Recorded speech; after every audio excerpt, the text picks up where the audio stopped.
갈라디아서를 통해 가지고 바울 목사님은 다른 복음을 전하면 저주를 받을지어다 그랬죠. 그런데 천사가 다른 복음을 전할지라도 천사도 저주를 받을지어다 그랬어요.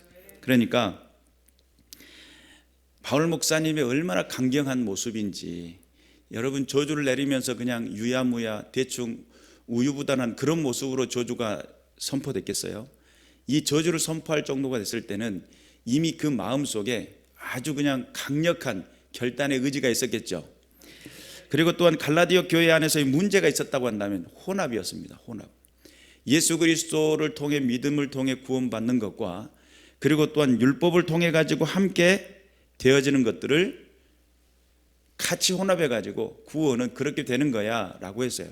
지금 그러면 구원이라고 하는 개념이 우리가 하나의 중생을 통해서 구원받는다라고 해가지고 한 번 구원을 받았으니까 그걸로 끝인 것처럼 이야기할 때가 있어요. 그런데 구원이라고 하는 것은 말 그대로 살아있는 걸 말해요. 믿습니까? 우리가 구원 그러니까 예수 믿고 내가 천국 가 이렇게 생각을 할 수 있는데, 구원이라고 하는 개념을 한번 생명이라고 가정을 해봅시다. 생명, 구원은 생명이다 라고 했을 때 생명은 계속적으로 사는 거죠. 그렇죠. 생명이 어제 숨 크게 쉬고 오늘은 숨 안 쉬고 그러면 돼요, 안 돼요? 그건 안 되는 거죠. 그러면 생명이라는 것은 어제도 숨을 쉬었지만 오늘도 숨을 쉬고 계속 숨을 쉬고 연속으로 숨을 쉬고 아주 쭉 숨을 쉬고, 이것이 생명이라는 거예요. 한 번 생명이 태어났는데 중간에 죽을 수도 있겠죠. 여러분 아이 때 태어나자마자 죽는 아이들, 엄마 뱃속에서부터 죽은 아이들, 그리고 태어나자마자 얼마 안 있어서 죽은 아이들, 그리고 조금 더 성장해가지고 불의의 사고를 만나 죽는 아이들, 또 그냥 어른들, 노인들, 할 것 없이 죽음이라는 것은 언제든지 찾아올 수 있는 것들이에요. 우리가 구원이라고 하는 개념이 단순히 구원 그러니까 약간 추상적인 개념을 가지고 있어요. 그런데 이것이 구원이 생명이다 라고 하면 전혀 다른 문제예요. 예수를 믿고 내가 생명이 내 안에서 작동되기 시작했다는 거예요. 하나님께서 흙을 빚으신 다음에 그 코에 생기를 불어넣으니까 그때부터 생명이 되었다. 그때부터 살아 움직이기 시작했다는 거예요. 그러면 구원이라고 하는 개념은 예수 그리스도의 그 보혈의 피값을 통해 가지고 내 안에서 뭐가 작동이 되냐면, 죽어있던 내 영혼이, 죽어있던 하나님과 나의 관계가, 죽어있던 하나님 안에서의 삶이 다시금 회복되는 걸 말해요. 다시금 그것을 할 수 있도록 중생이 다시 살아난다는 개념이 있잖아요. 그런 측면에서 우리가 복음이라고 하는 이 복음이라고 하는 개념, 또한 갈라디아 교회 안에서의 그 문제점은 우리가 구원받는 것, 우리가 생명을 얻는 것은 예수 그리스도의 십자가의 보혈의 피로 구원을 받았다 하지만 그래도 율법을 통해서 구원을 받는다, 이런 개념이 같이 혼용이 되고 있었기 때문에 생명은 오직 예수밖에 없습니다. 생명은 예수 그리스도를 통해서 내게 공급이 되는 겁니다. 그리고 내 안에서 그 생명이 작용을 하는 겁니다. 그것을 우리는 믿음이라고 그래요. 그래서 우리가 내 안에 생명이 작용하고 그런 믿음의 역사가 나타날 때에 하나님의 강력한 역사가 드러난다라고 하는 사실을 믿으시기를 주님의 이름으로 축원합니다. 그래서 우리가 구원관에 있어서 오직 예수 그리스도의 십자가의 그 죽으심에 내 죄가 용서함을 받았고, 예수 그리스도가 그 죽으심, 그 무덤에서 부활하심으로 그 약속이 성취가 되어져요. 여러분 죽기 전에 무슨 일이 일어날 거라고 하고 딱 죽었어요. 그 죽음이 그냥 유언이면 끝나겠지만은 내가 다시 살아나리라 이렇게 했으면 그 약속은 언제 성취가 되는 거예요? 살아나야 성취가 되는 거예요. 공약은 수도 없이 하잖아요. 정치인들이 당선되기 전에 수도 없는 많은 정치 문서를 해가지고 막 책자를 만들어가지고 정치 공약을 갖다 내놓습니다. 그러면 과연 그것이 이루어졌느냐는 언제 그것을 알 수 있어요? 이제 최종 보고가 끝날 때쯤, 선거 이제 임기가 끝날 때쯤 계수를 해보면 정확히 이루어졌는지 볼 수 있는 거잖아요. 우리가 예수 그리스도의 그 공약은 내가 너의 죄를 사한다 라고 하는 그 개념이 십자가의 죽으심이었다고 한다면, 이 죽으심이 완성되는 것은 언제냐면 부활의 시점이에요. 부활하시니까 그것이 진짜구나 이렇게 믿는 거예요. 죽기 전에 수없는 많은 말을 하지만 살아난다고 한 사람이 안 살아나면 그건 거짓말이 되는 거잖아요. 그러니까 실제적으로 십자가의 그 죽으심의 그 완성은 언제냐? 부활이라는 개념이에요. 부활이 있었기 때문에 우리에게 약속이 성취되는 거예요. 그리고 그 사실을 통해서 성령께서 증언하시는데 성령께서 그 증명하시고 증언하신다는 거예요. 이것이 우리 가운데 믿음으로 역사되어지는 구원관입니다. 그래서 나의 나된 것은 오로지 주의 은혜로다 라고 고백할 수 있겠죠. 오늘 여기서 본문의 말씀은 무슨 이야기를 하냐면 23절에 보니까 믿음이 오기 전에 우리는 율법 아래 매인바 되고 계시될 믿음의 때까지 갇혔느니라. 그러니까 율법 아래 매인바 되었고 갇혀 있었다, 이런 개념이에요. 율법 아래 매여 있었고 갇혀 있었다. 언제까지요? 믿음의 때까지. 믿음이라고 하는 것이 주장되어지기 전까지는 어떻게 해요? 율법 아래 갇혀 있었다. 율법 아래 매여 있었고 갇혀 있었다, 이런 개념이에요. 그러면 지금 율법 아래 매여 있고 갇혀 있는 이 세대의 그 모습을 예수님은 딱 한 줄로 요약을 합니다. 수고하고 무거운 짐진 자들아. 수고하고 무거운 짐짝진 자들아, 이런 뜻이에요. 짐짝도 보통 짐짝이 아니에요. 한 번 지고 일어서기도 힘든 그 짐짝을 지고 있는 수고하고 무거운 짐진 자들아. 그런데 이 수고하고 무거운 짐진 자들, 이 율법이라고 하는 개념은 우리가 성경에서 이해할 수 있는 말씀으로 제가 설명을 해볼게요. 율법은 선악과와 같습니다. 자, 선악과, 왜 선악과와 같냐? 하나님이 되심. 선악과가 존재하는 이유가 하나님이 되심이죠. 그리고 또한 우리는 하나님이 지으신 피조물이라는 결과를 만들어내는 게 선악과였어요. 만약에 선악과가 존재하지 않으면 어떤 일이 일어나죠? 이거 다 내가 한 거야 해도 할 말이 없는 거예요. 그런데 선악과를 존재케 하신 이유는, 야, 내가 너에게 위탁한 것이 이 모든 세계를 너에게 위탁한 거야 라고 결론을 내려주고, 그리고 창조주는 나야, 하나님이라는 것을 이야기해주는 그 하나의 상징적인 모습이 선악과였단 말이에요. 그러다 보니까 선악과는 순종해야 됐어요. 죄를 보면 어떻게 돼요? 반드시 정령 죽으리라 그랬죠. 그러면 선악과를 범하지 말아야 돼요. 그런데 율법도 같은 개념입니다. 율법이 존재하기 전에는 이것이 죄인지 저것이 죄인지 이걸 잘 몰랐어요. 그런데 율법이 딱 존재하는 동시에 살인하지 말라, 이게 살인이 죄였구나. 또 도둑질하지 말라, 이거 죄였구나. 거짓말하지 말라, 죄였구나. 이런 것들을 통해 가지고 알게 돼요. 하나님 외에 다른 신을 섬기지 마라. 다른 신 자체가 죄라는 것을 규명을 내려주는 것이 선악과예요. 이 율법이에요. 그러면 율법을 통해서 죄를 깨닫게 되죠. 또한 불순종의 그 욕망 덩어리였던, 내가 욕망 덩어리였던 것을 깨닫게 되는 것이 율법이라는 개념을 통해서 알게 돼요.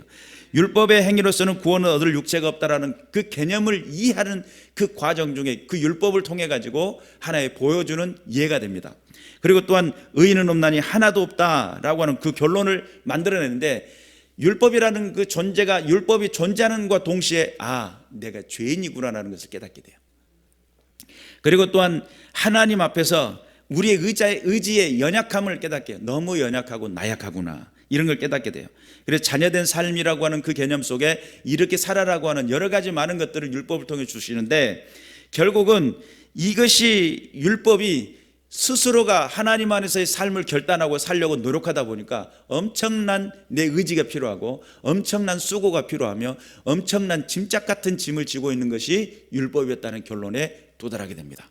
그래서 율법에 갇혀 있었다, 바울 목사님 그렇게 표현해요. 너희는 율법에 매여 있었을 뿐만 아니라 거기에 갇혔었다. 언제까지요? 믿음의 때까지.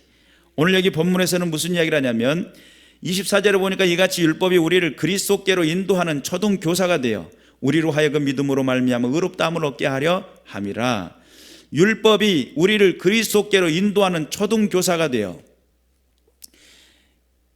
쉽게 말하면 율법을 통해 가지고 예수 그리스도께로 인도해 나가는 초등 교사라는 거예요.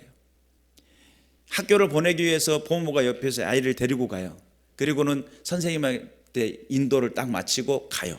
이 사람은 어디로 인도해 가냐면 선생님, 참 선생님에게 이끌어 가요. 그런데 이 딴 길로 가는 것을 못 가게 하고 바른 길을 가게 만들어주는 것이 초등교사의 모습이에요. 그런데 결국은 그리스도 앞에 나가는 그 모습을 통해 그리스도께 인도하는 초등교사가, 그러면 율법의 필요가 없는 거냐라고 하는 질문을 할 필요가 있어요.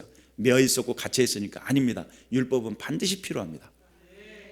그래서 사람이 어느 때에 하나님을 찾을까, 어느 때 하나님을 찾을까라고 했을 때, 사람이 내가 할 수 있는 모든 수단이 다 막혔을 때, 내가 도무지 할 수 없을 만한 때에, 내 인간의 한계에 딱 부딪혔을 때, 아, 이건 내 수준으로 할 수 있는 게 아니야 라고 느낌이 왔을 때, 그때 어떻게 해요? 하나님 도와주세요 그래요. 내가 할 수 없는 상황에 도달했을 때.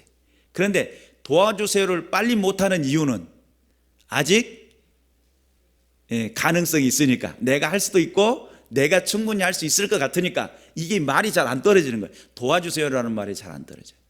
그런데 정말 한계에 딱 부딪혀 버리잖아요. 그러니까 약한 자와 강한 자 사이에 도우실 이는 하나님밖에 없습니다 라고 이야기했던 이스라엘 왕처럼, 약한 자와 강한 자 사이에 도와줄 사람은 하나님밖에 없습니다. 왜냐하면 강한 자가 늘 이기니까. 강한 사람이 와서 늘 때리면 약한 사람 맞아야 되잖아요. 근데 그때는 누구에게 의뢰를 해요? 하나님 도와주세요 이런단 말이에요. 그러니까 우리가 분명히 깨달아서, 율법이라고 하는 것은 결국은 내가 죄인임을 깨닫게 하고 내가 노력하고 수고한다고 해서 되는 것이 아니라는 건, 한계에 부딪히게 만들어요. 딱 한계에 도달해요.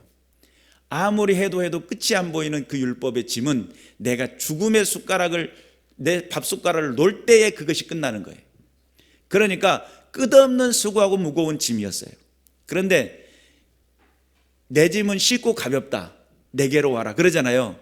내 짐은 쉽고 가볍다라고 했을 때 그 짐은 왜 가벼웠냐면, 혼자 짊어지고 있었던 그 짐을 보혜사 성령 하나님을 통해 함께 짊어지게 하고, 그리고 여러분, 믿음이라는 것도요, 누구의 선물이에요? 하나님의 선물이죠. 누구를 통해서요? 성령님을 통해서. 성령님이 나를 믿게 만드는 거예요. 그런데 강팍한 영혼들은 믿음을 안 믿겠다고 눈 아주 그냥 간재민 떠가지고 안 믿어보려고 예를 쓰잖아요. 그런데 이게 어느 한계점에 딱 도달해주면 안 믿을 수가 없어요. 생명의 위협이 닥쳐왔다든지, 상황의 모든 사건에 딱 막힌 사방의 우겨싸움을 만났다든지, 사망의 음침한 골짜기에 도달했다든지, 거기에서는 이리때가 여러 가지 많은 상황과 환경이 나를 엄습해 올 때 내 힘으로는 도무지 이길 수 없습니다라고 결론이 내려 두 손발 다 들고 천부여 의지없어 이럴 때, 그때가 되면 성령께서 말씀하시고, 성령께서 역사하시고, 성령께서 붙드신다는 사실 믿으시기를 주님의 이름으로 축원합니다.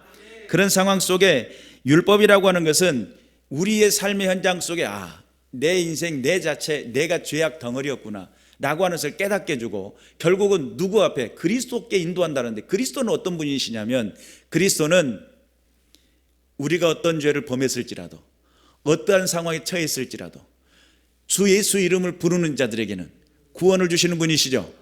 그러니까 예수님은 철저하게 모든 것을 베풀어 주시고 모든 것을 우리에게 허용해 주시는 분이 그리스도다.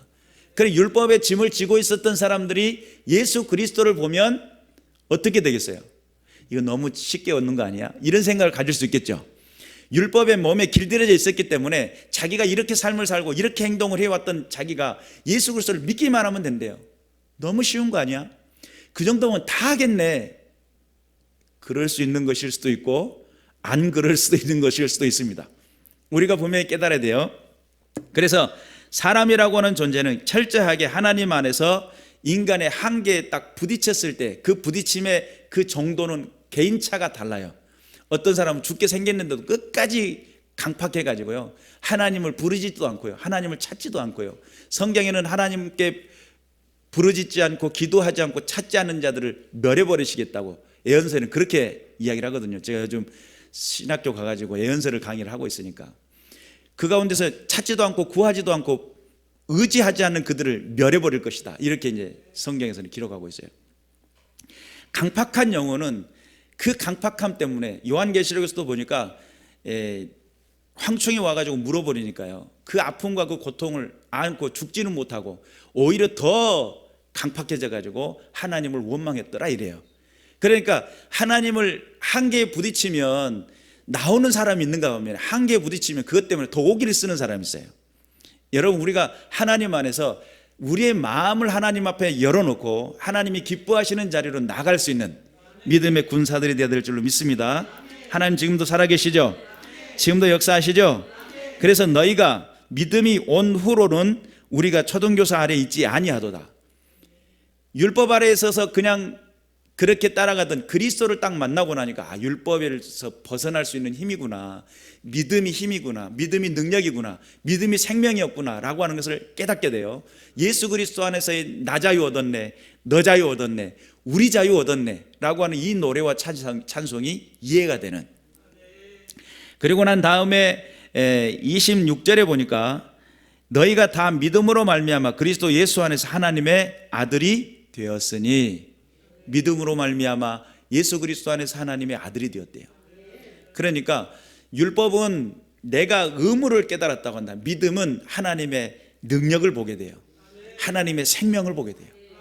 그러니까 그 안에서 오는 그 놀라운 행복감, 구원을 단순히 구원 그러면 추상적인 개념으로 느껴질 수 있는데, 구원이 생명이다라고 했을 때 그 생명은 사는 목적이죠. 하나님 안에서 깨어있는 믿음의 군사들 되셔서 주의 말씀이 들려지시기를 주님의 이름으로 축원합니다. 27절에 보니까 누구든지 그리스도와 합하기 위하여 세례를 받은 자는 그리스도로 옷 입었느니라. 자, 그러니까 구원이라고 하는 이 개념이 단순히 하나의 어떤 그 예수 믿고 죽으면 천국 간 이런 개념이 아니라, 구원받았다라고 하는 것은 하나님의 자녀로서의 생명의 새로운 삶이라는 개념으로 보았을 때, 이때 당시 초대교회에서 중요시 여겼던 것이 뭐냐면 세례였습니다.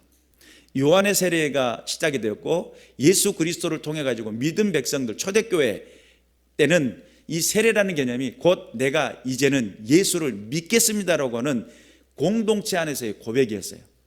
그러니까 엄청났던 거죠. 그러니까 너 세례 받았어? 라고 하는 것은 내가 믿기로 작정했어, 이런 개념하고 같아요. 내가 이제는 하나님의 뜻대로 살겠어 라고 하는 개념과 같아요. 요즘은 이제 그 세례라는 개념이 그렇게 많이 크게 작용하지 않는 것처럼 보여요. 그래서 세례 받고도 여전히 죄악 가운데 살아가고, 여전히 예수 믿겠다고 작정한 사람들이 믿음의 삶이라는 개념 속에 완전히 들어가지 못하고 여전히 세상의 모든 죄악과 타협하고 있고, 이런 모습들이 있는데, 과거에는 세례 받았다고 하면 자기 목숨을 내 던질 만큼 죽음을 각오하는 신앙이었단 말이에요. 그래서 세례를 받은 자는 그리스도로 뭐 했다고요? 옷 입었다. 그리스도의 옷을 입어버린 거예요. 그러니까 천국의 문지기가 누구를 보고 문을 열어주냐면 내 쌍판대기를 보고 문을 열어주는 게 아니고 예수 그리스도의 그 옷을 보고 문을 열어줘요. 말 그대로 열차표를 끊은 사람이 신용카드를 보내준다고 해서 열차표를 끊었다고 안 보잖아요. 뭘 보여줘야 돼요? 열차표를 보여줘야 되는 것처럼, 그래야 그것이 열차표를 끊었다고 보여주는 것처럼, 신용카드 100장을 갖고 있어도요, 당신은 안 끊었기 때문에 4배에서 10배를 물어야 된단 말이에요. 기차 무임승차로 해가지고 벌금 물어야 돼요. 신용카드 100장 갖고 있으면 소용없어요. 티켓을 끊어야 돼요. 같은 이치로 예수 그리스도 옷을 입어야 진정한 하나님의 백성으로 보았단 말이에요. 그런 측면에서 27절의 말씀처럼 세례를, 그리스도와 합하기 위해서 세례를 받고, 세례 받은 사람들은 그리스도로 옷 입었다라고 하는 확실한 공동체 가운데서의 증명하는, 하나님 살아계심을 믿고 내가 생명의 삶을 살겠다고 결론을 내리는 그런 결과를 보게 됩니다. 그래서 28절에 너희는 유대인이나 헬라인이나 종이나 자유인이나 남자나 여자나 다 그리스도 예수 안에서 하나이니라 그렇게 이야기했어요. 하나가 되었다는 거예요. 이스라엘 백성들은 이방인들과 더불어 차별을 했어요. 이방인들 우리와 상종할 수 없어. 죄인들과의 거리를 두었어요. 죄인들과 같이 어떻게 융합이 되지 않아요. 그들은 순수 율법과 순수 복음 안에 테두리를 딱 쳐놓고 그 안에 들어올 수도 없었어요. 나는 의로운 사람이야, 나는 잘하고 있는 사람이야, 나는 하나님 안에서 준비된 사람이야, 이런 개념으로 딱 세상과 구별돼서 짝하지도 않고 철저하게 그렇게 서 있었던 사람들이에요. 그런데 갈라디아 교회 안에 어떤 일들이 벌어졌냐면 세례를 받으니까 다 형제가 되어버렸어요. 과거에는 다 얼굴도 안 보던 사람들이야. 상종할 수 없었던 사람들. 유대인들이 보니까 깝깝해 불죠. 야 진짜 너희들이 우리가 형제가 된 건 맞긴 맞은 것 같은데 그래도 뭐 할례를 좀 받아야 되겠고 뭐 안식일을 꼭 지켜야 되겠고 뭐 이런 식으로 율법을 가져다 대입을 하기 시작했어요. 그러니까 바울 목사님이 이것을 명확하게 선을 그어주기를 원했어요. 아니다.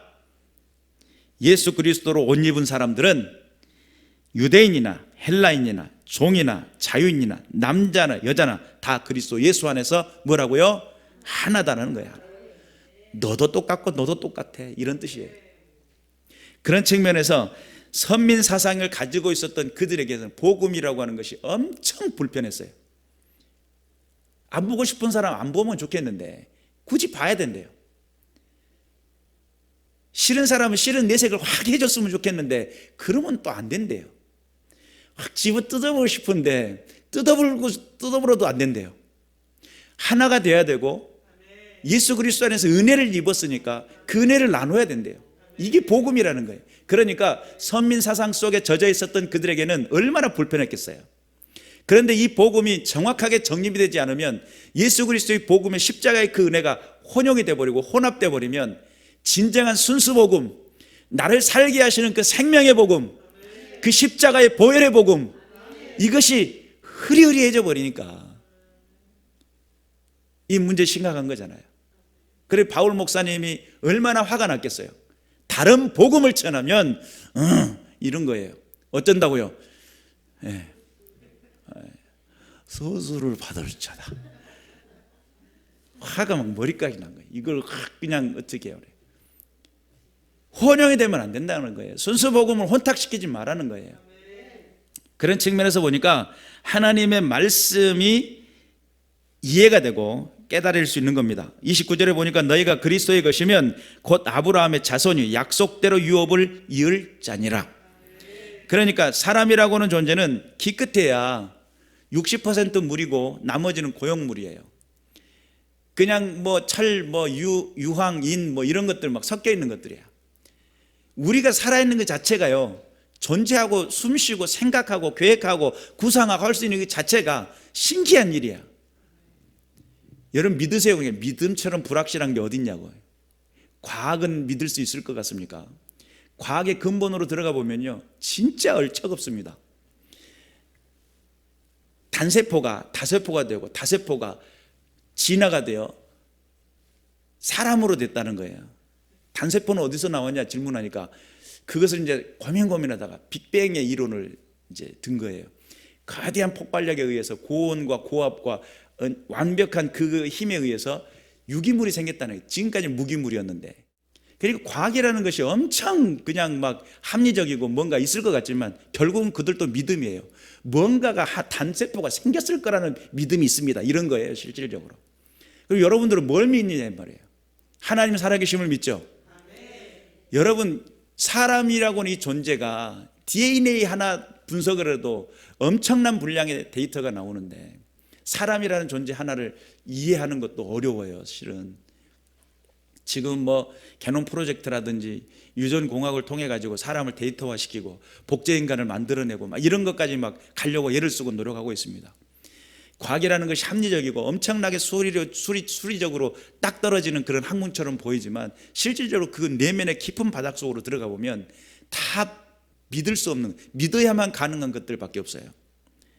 그러니 무엇을 믿겠느냐면 우리가 믿는 이 자체가 성경 자체 하나님의 이 말씀이 오히려 더 근거가 명확하고 하나님의 뜻이고 명령이라는 것을 확실하게 믿게 된다는 거죠. 그러면 과학을 믿을 것인가 하나님을 믿을 것인가 둘 중에 하나겠죠.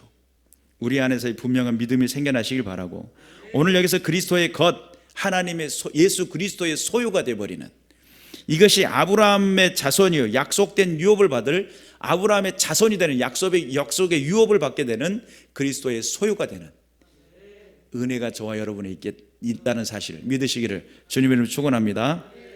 그래서 우리가 분명히 깨달아서 이 어지러운 세대 속에서 참된 주의 복음이 무엇일까? 다른 복음과 희석되고 예수 그리스도의 십자가의 복음이 흐트러지지 않도록 순수 복음을 지키는 그 힘, 그것은 철저하게 믿음 안에 있을 뿐만 아니라 하나님을 믿는 그 믿음, 약속을 믿는 그 믿음을 가지고 이 세대 속에서 승리해야 될 줄로 믿습니다. 그래서 여러분 안에서 여러 가지 많은 혼탕스러운 여러 가지 많은 타협점 속에서 헷갈리지 마세요. 예수 아니면 생명이 없습니다. 구원이라는 개념을 단순히 추상적으로만 생각하지 마시고 이것이 생명이구나. 구원은 죽어서 천국 가는 그런 개념이 아니에요. 구원은 지금 내가 하나님의 자녀로서 사는 삶이에요. 그래서 그 자녀로서 사는 삶이 어디까지 이어지는 거예요? 죽어서 하나님 앞에 서는 그날까지 이어지는 거예요. 그런데 우리는 구원받아 천국 간다는 그 개념 속에 너무 추상적으로 생각을 했어요. 그러니까 내 생활은 대충 해도 되고 내가 하고 싶은 대로 해도 되고 하나님의 명령에 따르고 명령에 순종하는 것이 아닌 내 욕심과 내 만족 속에 살던 나예요. 그런데 이 구원이라는 개념이 내 안의 삶의 생명의 작용이라고 여겼을 때는 또 완전히 다른 문제가 되어버려요. 깨달으시기를 주님의 이름으로 축원합니다. 하나님 안에서 내가 살고 있고 하나님 은혜 가운데 내가 살고 있으며 내가 예수 그리스도의 하나님의 자녀된 백성으로서 그리스도의 소유가 되어 이 땅에 존재하는, 내가 이제는 내 안에서 사는 것이 아니다. 오직 그리스도 안에 사는 개념. 이 개념이 함께 어우러지는, 바울 목사님이 얼마나 힘있게, 얼마나 논리정연하게, 얼마나 집중적으로 우리에게 이야기하고 계시는지 깨달으시기를 주님의 이름으로 축원합니다. 기도하겠습니다.